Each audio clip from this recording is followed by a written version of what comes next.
Fashion Act. Honneur aux hommes! Cette semaine, dans la République de Fashion Act, on fera l'apprentissage de la confection d'un nœud papillon en tissu pagne, idéal pour rehausser les vêtements de nos chers messieurs. Puis, la Belle Bijou nous offre des astuces assez pratiques pour remédier aux boutons d'après-rasage. L'homme qui parle au costume, Christopher Ludovic Njoboulet, sera notre invité. Il viendra nous éclairer davantage sur le port de ce vêtement ô combien élégant. L'incontournable Imana ici, quant à lui, nous fera découvrir sa toute nouvelle sulfureuse collection printemps-été baptisée Asselène. Fashion Act, on n'y résiste pas. Fashion Act. Alors, fidèles swagers, sans doute vous avez compris que pour cette nouvelle émission, honneur sera donné à nos hommes. Oui, pour mieux les séduire, il est important, pourquoi pas pour nous les femmes, de temps en temps, il faut savoir nouer un nœud papillon. C'est galant, n'est-ce pas? Ou encore coudre un nœud papillon et offrir à son homme. Et donc, je vous propose donc cet élément de l'astuce, comment bien nouer ou encore coudre un nœud papillon pour nos hommes. À tout de suite. Fashion Act. Pour réaliser ce nœud papillon, il vous faudra un petit peu de tissu. Nous, on a utilisé du wax, du thermocollant si votre tissu est un peu fin pour lui donner un petit peu plus de tenue. Un patron, on en a dessiné un et vous pouvez le télécharger gratuitement et c'est à peu près tout. Une fois que vous avez découpé le patron à la bonne taille, vous venez assembler les deux parties ensemble.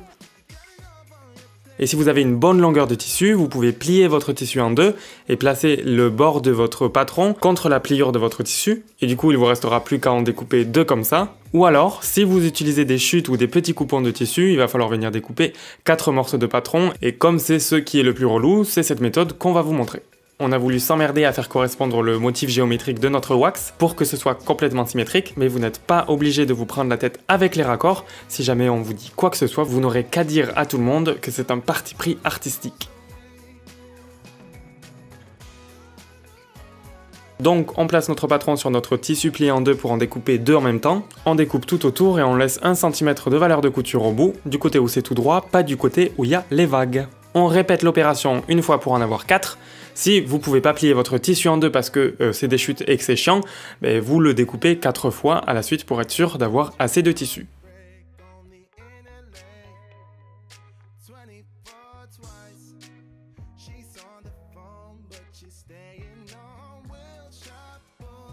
Et vous venez découper 2 morceaux de patron dans le thermocollant parce qu'on va thermocoller seulement 2 pièces du nœud papillon. Si jamais vous avez découpé au pli, vous découpez qu'une seule pièce dans le thermocollant. Une fois qu'on a posé le thermo au fer à repasser, on vient assembler les pièces 2 par 2 endroit contre endroit, là où on avait laissé 1 cm de valeur de couture. Et hop, on vient ouvrir la couture au fer à repasser et on pose les 2 morceaux endroit contre endroit. Et on va venir assembler tout le tour en partant du milieu à 1 cm en laissant une petite ouverture pour pouvoir le retourner plus tard. On fait correspondre les coutures et on vient épingler que le milieu et on coud tout autour et on s'applique toujours à 1 cm du bord. Quand on arrive dans un angle, on laisse l'aiguille dans le tissu, on lève le pied et on pivote l'ouvrage, on rabaisse le pied et on continue. Et vous devriez avoir ça à faire seulement 4 fois. Une fois arrivé au point de départ, on n'oublie pas de s'arrêter un petit peu avant pour pouvoir retourner l'ouvrage plus tard. Mais avant de venir le retourner, on va venir cranter les angles et les petites courbes. On donne des petits coups de ciseaux dans les courbes qui partent vers l'intérieur. Et on taille des petits triangles sur les courbes qui partent vers l'extérieur. Vous pouvez tout aussi bien redécouper vos valeurs de couture à 0,5 mm, mais nous on a préféré cranter. On est venu retourner le tout à l'aide d'une cuillère en bois.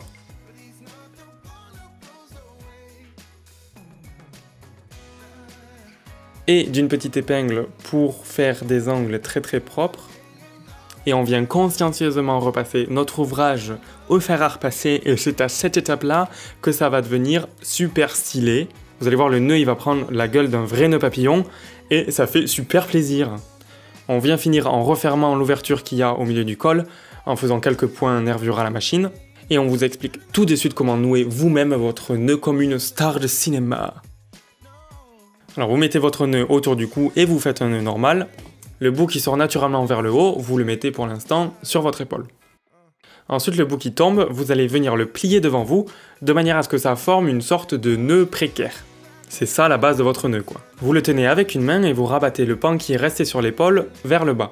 Et attention, c'est la partie la plus technique, il va falloir faire passer ce pan derrière, dans la petite ouverture qui s'est formée derrière la base de votre nœud, on vient l'enfiler dans le petit trou, et il faut faire attention de l'enfiler du côté où il y a déjà une boucle sur votre nœud de base. En gros, il faut venir faire rentrer le pan du nœud qu'on vient de rabattre, en commençant par la partie la plus proche du nœud. Ça fait un petit peu flipper parce que pendant cette étape, on a l'impression que tout se fait la malle, mais vous allez voir qu'en tirant, on forme la deuxième boucle. Et ensuite, il suffit de serrer le nœud, de réajuster, et on obtient un nœud papillon de grosse star hollywoodienne. Notre conseil, c'est de le laisser un petit peu messy, un petit peu à l'arrache, comme ça tout le monde saura que vous avez noué votre nœud papillon vous-même, et vous pourrez grave vous la péter. On espère que vous avez appris à coudre un nœud papillon classique, et on ose même espérer que vous avez appris à le nouer vous-même. Et nous on vous dit à la semaine prochaine. Hang up the phone and let your heart break on the inner lane. 24 twice. She's on the phone, but she's staying on Wilshire Boulevard. Old dreams dying hard. You want you to return this love. Breathing in the dark. Fashion Act.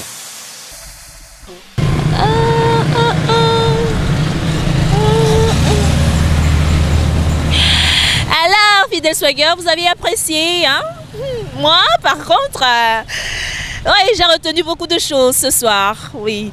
Le nœud papillon est la pièce maîtresse d'une tenue masculine parce que il sait donner allure, charisme, élégance, classe. Voilà, au style que vous voulez adopter, surtout pour nos hommes là. Voilà, lorsque vous mettez votre nœud papillon, qu'ils sont noués ou pas, voilà, ça porte une touche assez particulière, donc c'est important. Autre chose qui donne de l'allure à nos hommes, c'est la façon dont ils entretiennent la peau, surtout après le rasage. C'est pas souvent chose évidente, raison pour laquelle je vous propose un autre élément que nous a offert de bonne grâce à la belle bijou, une youtubeuse de renom.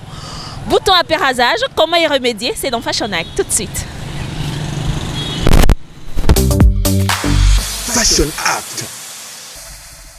Ok, je vais commencer cette vidéo en vous disant que je sais que chaque homme se rase d'une manière différente. Il y a des hommes qui aiment se raser et laisser un peu de cheveux. Il y a des hommes qui aiment se raser et enlever tous les cheveux.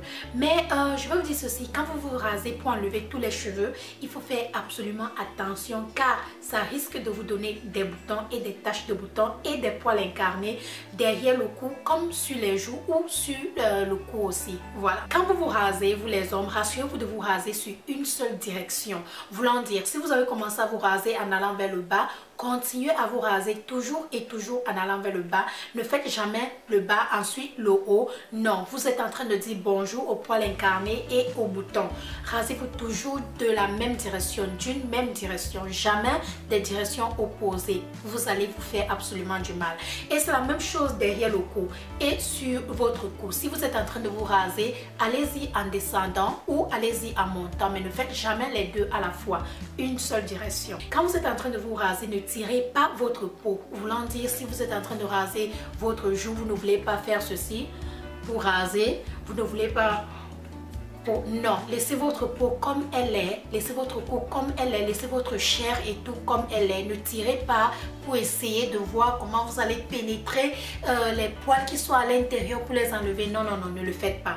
Vous êtes en train de créer plusieurs problèmes, d'accord? Assurez-vous de vous raser chaque 3 jours. N'attendez pas une semaine ou 2 semaines pour vous raser. Sinon, les poils vont pousser, ils vont encore se rouler ou des trucs comme ça.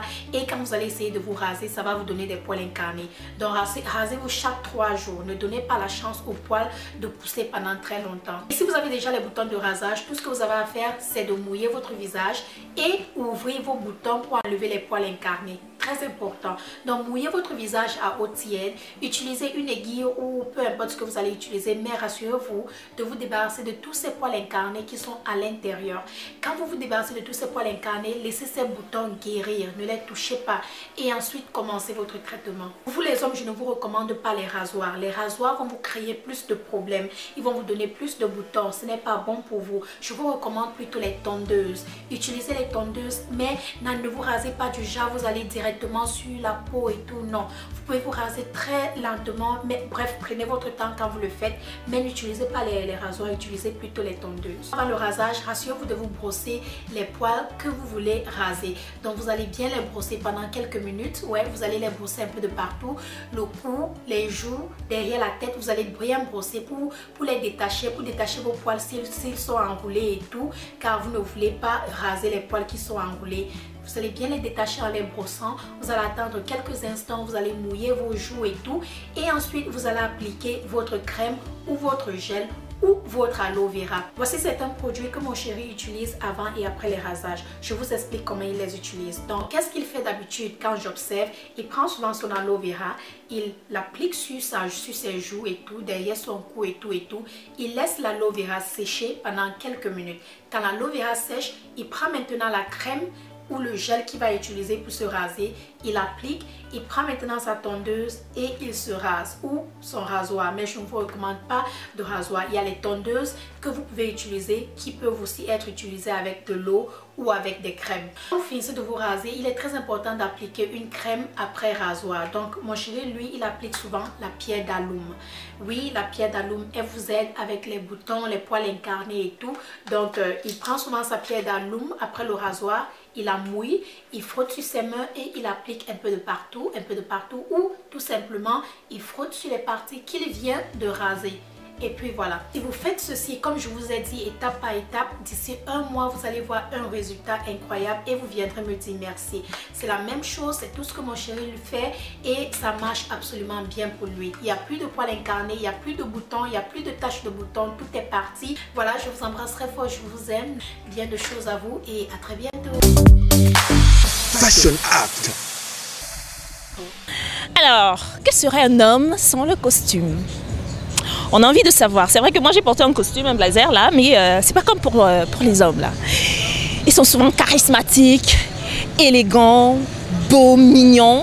On a envie de savoir. Mais tout ce que je sais, ou alors tout ce que j'ai retenu de cet entretien que je vais vous offrir tout à l'heure, c'est que le costume, c'est l'une des pièces basiques d'une garde-robe masculine. Qu'il soit 4, à 3, à 2 ou à un seul bouton, le costume augure une élégance incontestée. C'est pas moi qui le dis, c'est un expert en costume. Il s'appelle Christopher Ludovic Njomboulet, le fils de l'autre, qui est dans la République de Fashion Act pour votre plaisir. À tout de suite. Fashion Act. Oh.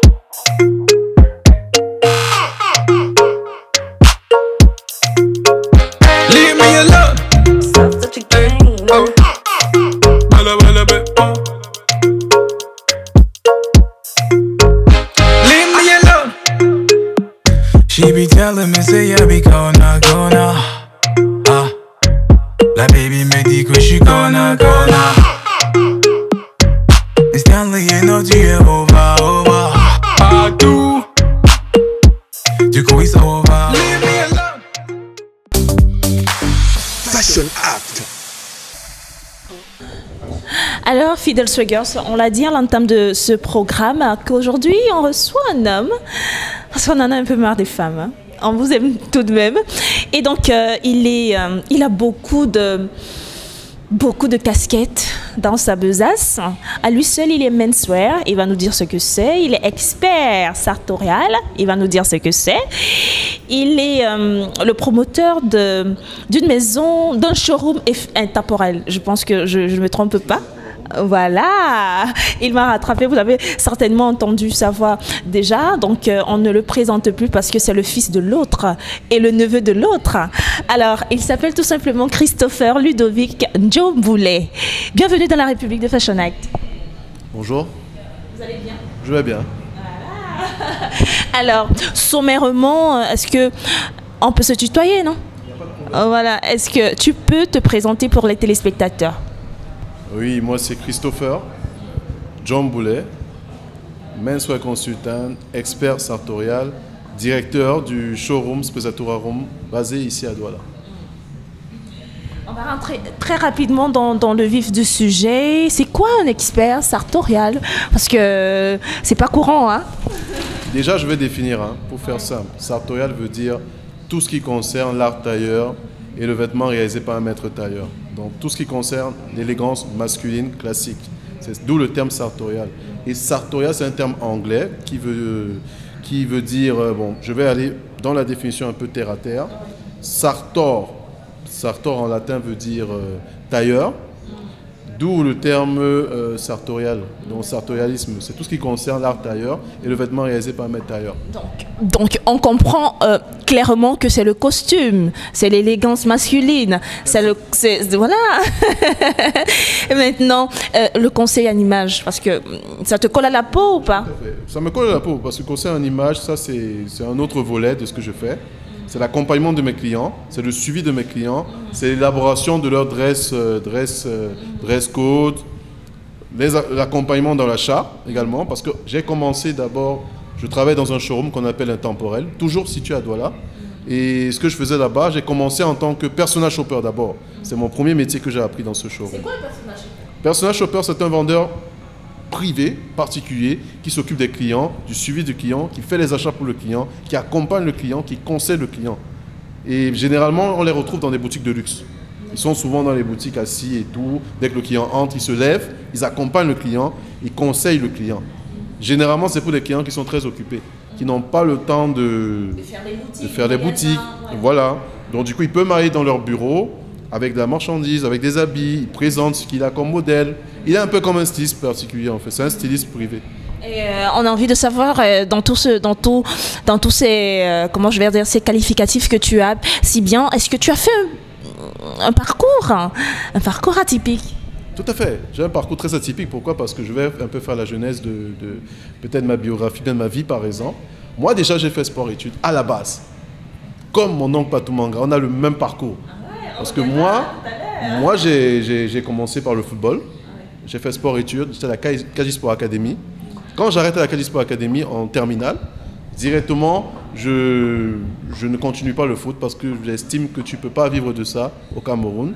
Donc, par rapport à certains problèmes, je dois arrêter, j'arrête.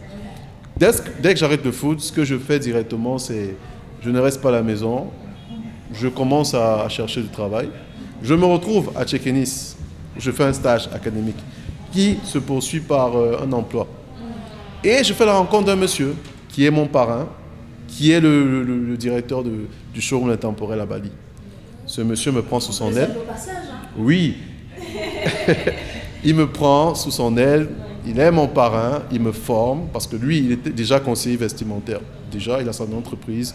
Il me prend dans une école qu'il a créée également, qu'on appelle Casting House, où je commence mes classes en tant que personnage shopper. Ensuite, je gravis les échelons, je me retrouve conseiller vestimentaire comme lui. Je fais 7 ans chez lui et juste après, je décide de me mettre à mon compte. D'où la création de mon showroom que j'appelle Sprezzatura Room. Tu veux dire quoi, Sprezzatura? C'est italien, non? Oui, c'est italien. Sprezzatura, pour la petite histoire, c'est le fait d'être élégant sans faire d'efforts. Fashion Act. Alors, très rapidement, quelle est la différence qu'on peut faire entre le relooking et le conseil en image? La différence qu'on fait entre le relooking et le conseiller en image est très simple. Le relooking, c'est par rapport, par exemple, tu as un client qui a un événement, qui ne sait pas quoi se mettre, il doit s'habiller peut-être en fonction de l'événement, du thème. Il fait appel à un relooker qui vient, qui s'occupe de son look. Tu vois? Par contre, le conseiller, vous avez dit conseiller en image, il s'occupe de tout. Il peut aussi être un conseiller, il s'occupe de toute la personne.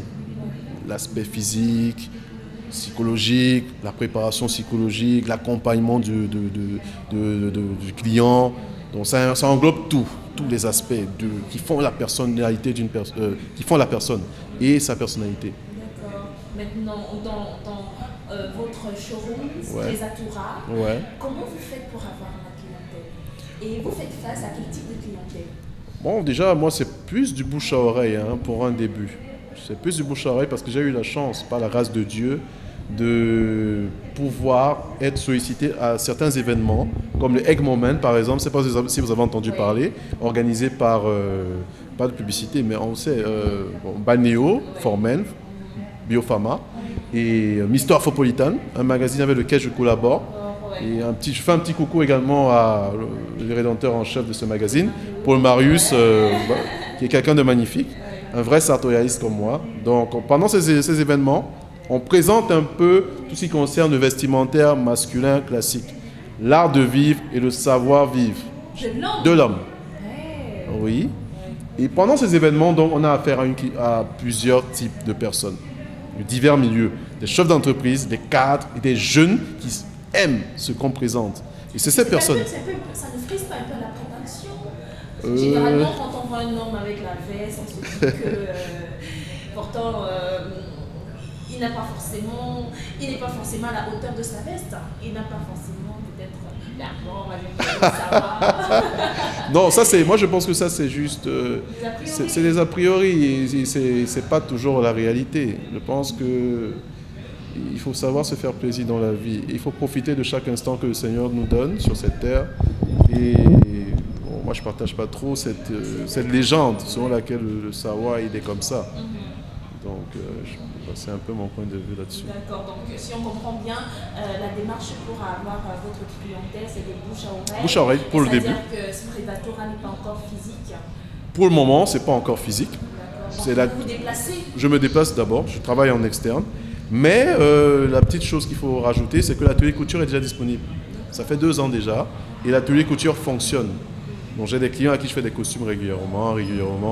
Maintenant, je peux faire un costume à un client et dès qu'il apprécie, il en parle. En fait, c'est comme ça que ça se passe.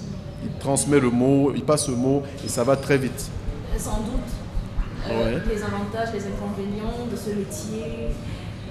Les inconvénients déjà, on n'est pas compris. Pourquoi? Parce que c'est un nouveau métier. C'est un métier qui se fait sur d'autres cieux. En Occident, ça se fait depuis des millénaires pratiquement, des siècles, des centaines. Et en Afrique, il y a des pays où ça se fait déjà. Le Sénégal, ça se fait, c'est même très avancé au Sénégal. Au Cameroun, ça prend du temps parce que les Camerounais ont souvent du mal à accepter ce qui est nouveau. Pour qu'ils acceptent ce qui est nouveau, ils ont besoin qu'on les éduque. Ils ont besoin qu'on leur montre de quoi il s'agit. Ils ont besoin de voir la qualité dans nos services et nos offres. Donc, ce que nous faisons, c'est d'abord un travail de sensibilisation. C'est pour ça que je vous ai parlé de l'événement de Egg Moment.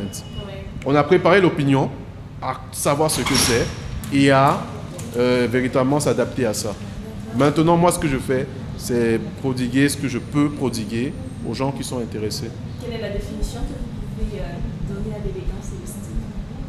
Votre définition personnelle, vif comme ça. Oh, je prendrai la définition d'un monsieur que j'apprécie beaucoup, Alexander Kraft, qui a dit une chose très très particulière. Il a dit le style et l'élégance, ce n'est pas dû à ton appartenance à ta famille, ni à ton compte en banque. Le style est un état d'esprit. C'est un état d'esprit, ça c'est clair. On a retenu. Alors maintenant, quel est le conseil que tu peux donner à un jeune qui souhaiterait être conseiller à l'image? Le conseil que je peux donner à un jeune qui souhaiterait faire le métier que je fais, déjà c'est l'un des plus beaux métiers au monde.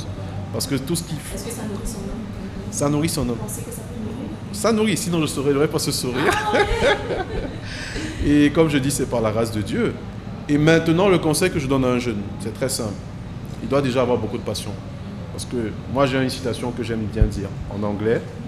Do what you love and love what you do. Si tu n'aimes pas ce que tu fais, tu ne peux pas prendre du plaisir dans ce que tu fais. Et tu ne seras même pas content d'aller travailler. Parce que quand tu fais ce que tu aimes, tu as l'impression de ne pas travailler. Maintenant, le conseil que je donne à tout jeune, c'est très simple, c'est d'aimer ce que tu fais premièrement. Deuxièmement, travailler dur. Parce qu'on n'a rien sans le travail. Troisièmement, t'entourer de personnes de qualité. C'est-à-dire qui partagent ta vision et qui sont réceptifs à ta vision et qui t'accompagnent, avec qui vous pouvez marcher et fusionner. C'est le conseil que je donne à tout jeune. Alors, on sort déjà de cet entretien. J'espère que tous les hommes qui regardent ce programme sont d'ailleurs édifiés sur la question de l'élégance masculine, sur le costume.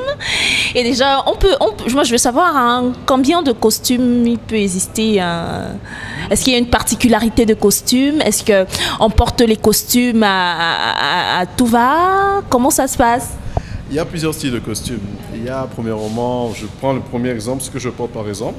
En anglais, on l'appelle double-breasted, mais qui veut dire un croisé, une veste croisée, déjà, qu'on met à certains événements. Ça dépend des humeurs de tout un chacun. Il y a des blazers, il y a des costumes droits, un bouton, 2 boutons, 3 boutons, ça dépend de la morphologie et du type de personne. Donc il y a plusieurs styles apparemment. Lorsqu'on veut venir, par exemple, lorsqu'un monsieur veut venir et qu'il n'a est-ce que c'est forcément les costumes? Est-ce qu'il n'y a pas les accessoires à côté? Genre, quelqu'un ne connaît pas louer sa cravate, ne connaît pas faire son papillon. Est-ce que vous complétez aussi? On complète ça, et c'est ce qui est prévu normalement. Parce que là, je suis en train de terminer déjà les travaux. Et je pense que dès que c'est prêt, je pourrais m'occuper de cet aspect-là. Mais je le fais déjà en externe. Quand je vais vers mes clients, je leur demande des petites astuces. Comment nouer sa cravate, comment entretenir des chaussures. Parce que j'ai un service également. Je travaille avec des personnes qui ont des établissements déjà sur place. Je ne veux pas faire de publicité, mais bon, s'il faut donner un nom. C'est une grande entreprise, c'est un Non, grand projet. ça vient, oui, c'est un grand projet. Ouais. Alors, à long terme, quels sont les objectifs à long terme, mes projets. Déjà, amener plusieurs personnes à prendre conscience de ce métier. Et pourquoi pas permettre à certaines personnes de se lancer également dans ce métier. Parce que quand on est plusieurs, je pense que ça peut plus facilement. C'est aussi des sous. C'est pas avoir un conseiller en image au Cameroun, ce n'est pas véritablement à la portée de tous. Voilà. Oh, c'est vrai, mais vous savez, quand on veut la qualité, quand il faut savoir se donner les moyens, on recherche un certain nombre de choses, la qualité, il faut savoir payer le prix pour. Mais moi, je m'attelle à ce que tout le monde puisse trouver son compte. C'est-à-dire des jeunes étudiants qui ont terminé les études, qui veulent déjà passer sur le monde de l'emploi, qui ont besoin de s'affirmer quand ils vont dans les entretiens d'embauche. Ils ont besoin d'un conseiller vestimentaire. Parce que très souvent, des jeunes ratent leur entretien d'embauche à cause du style vestimentaire. Ça joue énormément maintenant. Et j'aimerais également permettre... Quelle est la tenue phare? Quelle est la tenue phare d'un homme qui souhaiterait avoir un emploi basique, classique? Costume classique. Simple. Un costume simple. Un beau costume bleu nuit. Bleu nuit maintenant avec une chemise. Bleu nuit, ça donne de la présence. Ça donne de la présence. Et ça a un style un peu princier. Donc ça donne du charisme, ça donne de la présence, ça donne du caractère, le bleu nuit. C'est un bleu royal, c'est un bleu qui a beaucoup de choses. Et, comment retrouver ce Trésatura? Trésatura Room? Trésatura Room, ou alors si on veut contacter... Il y a un numéro, il y a une adresse également, physique, Boulevard de la Liberté, au numéro 1856, Aqua, Boulevard de la Liberté, Aqua, numéro 1856. Maintenant, mon numéro de téléphone, c'est le... C'est pas pour embêter, c'est effectivement pour avoir des conseils. Donc voilà, tu vas donner ton... Maintenant, mon numéro de téléphone, c'est le 6. Ouais. C'est le 9 déjà, il y a 9 d'abord, je pense. Il y a 6. C'est le 6 9 9 25 32 99. Ok, 6 9 9 25 32 et 99. Ouais. Super, ça a été un plaisir. Hein? Ah, je vous en prie. Voilà, merci. C'est moi. Allez, Fidèle Swaggers, donc c'était pour vous, Christopher Ludovic Njomboulet, conseiller en image, expert sartorial. Donc vous avez sans doute eu quelques idées comme ça de ce que c'est que véritablement le conseil en image. Au plaisir, on se retrouve la semaine prochaine pour un autre invité de qualité. À très bientôt. Fashion Act. Alors, merci à toi Christopher, j'ai passé un super moment, merci infiniment, hein, parce que j'ai retenu pas mal de choses, pas mal d'astuces, pas mal de conseils et j'espère qu'à la maison également, vous avez retenu aussi beaucoup de choses comme quoi il faut avoir un conseiller en image. C'est très important de demander conseil. Hein. Voilà, moi je savais pas. Si vous nous prenez à l'instant, c'est vrai que l'émission tire à sa fin. L'émission, c'est Fashionite, une émission de classe et de glamour qui mélange sobriété et style, africaine et modernité européenne, tout ce qu'on veut, tout ce qui est, voilà, tout ce qui est chic, swag. C'est là sur les antennes d'ABK Télévision tous les samedis à partir de 17h. La rediffusion, c'est les mercredis également à partir de 17h. Donc voilà, on va prendre la dernière articulation de cette émission, de ce programme, qui est le Glam Access. Et pour aujourd'hui, on est allé à la rencontre de Imana ici lors de son tout dernier défilé de mode à Selem, que je vous propose de regarder attentivement parce que les couleurs, les mannequins, les lumières, le spectacle étaient de ouf. Tout ça pour vous. Allez, le Glam Access, c'est dans Fashion Act.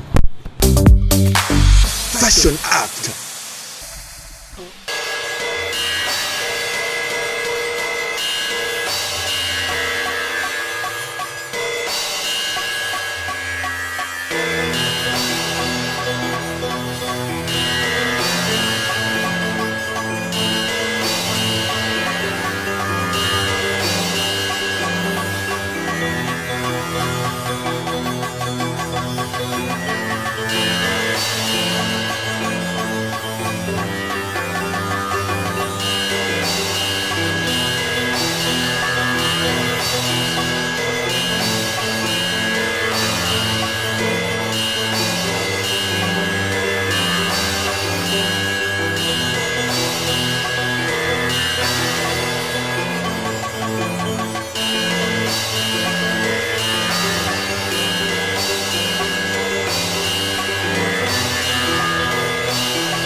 Fashion Act.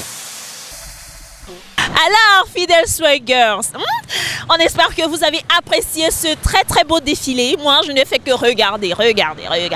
Et je sais que les modeuses de cette émission, ou alors les modeurs ou les swaggers de cette émission, n'ont fait que regarder. Si vous voulez regarder cette émission en replay, voilà, vous téléchargez tout simplement l'application ABK Télévision sur Play Store si vous avez des Android ou encore App Store si vous avez des iPhones. Et vous allez regarder, vous allez revoir ma tête, cette émission. Stop FM pour ce numéro. Merci à vous qui avez consacré de votre temps pour regarder cette émission. Merci à tous nos internautes qui nous suivent sur nos différentes pages.